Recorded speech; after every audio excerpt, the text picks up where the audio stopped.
একেবারে মৃত্যুর মুখ থেকে বা মৃত্যুর দরজা থেকে ফিরে আসলেন তামিম। জাগো নিউজ 24। তামিম ইকবালের অবস্থা ভীষণ খারাপ ছিল। জানা গেছে ২২ মিনিট ধরে সিপিআর দেওয়া লেগেছে। ৩ বার ডিসি শক লেগেছে। হার্ট কয়েকবার পুরো কাজ করা বন্ধ করে দিয়েছিল। এখনো পুরোপুরি শঙ্কামুক্ত নন তামিম। তবে স্বস্তির খবর হলো জ্ঞান ফিরেছে তামিমের। কথাও বলেছেন তিনি।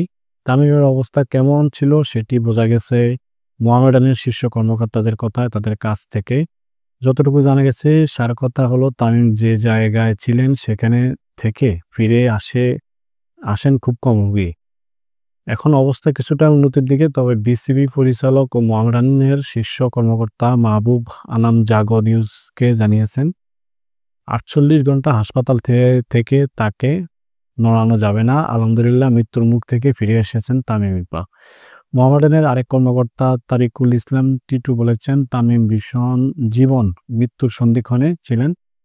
এটা না বলতে হয় একেবারে মৃত্যুর দরজা আসলে তিনি ছিলেন। আল্লাহর রহমতে তিনি সেই জায়গা থেকে ফিরে এসেছেন। হাজারো একজন এমন পরিস্থিতি থেকে কামব্যাক করেন।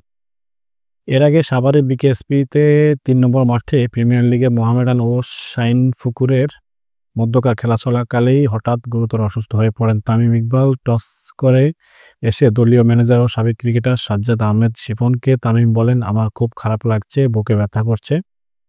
শিপন সহ সতীর্থ ক্রিকেটার এবং কর্মকর্তারা অবস্থা দেখে ধারণা করেন হয়তো হার্ট অ্যাটাক করেছেন তামিম ইকবাল। কারণ বিলম্ব না করে দ্রুত অ্যাম্বুলেন্স নেওয়া হয় স্থানীয় কেপিজে সাবেক ফজিলতুন্নেসা হাসপাতালে।